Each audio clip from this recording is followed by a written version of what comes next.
ازيكم عاملين ايه؟ راجعه لكم النهارده بوصفه جديده. كلنا بنبقى عاوزين نعمل الزيتون الاخضر في الموسم بتاعه. هو الموسم بتاعه من شهر 9 تقريبا، من اوله لغايه تقريبا اخر شهر 11.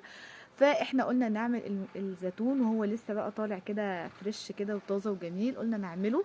وهنعمله بطريقه كمان تقعده معانا للسنه ويفضل الزيتون بتاعه بنفس القوام بتاعه، لا يتهري ولا يسمر منك ويغمق ويبقى لونه مش حلو. تعالوا نشوف ازاي عملناه مع بعض. لو اول مره بتشوفوني، انا رضوى. اتمنى تشتركوا في قناتي وتدعموني باللايك. اي حد يشوف الفيديو اتمنى يحط لي لايك.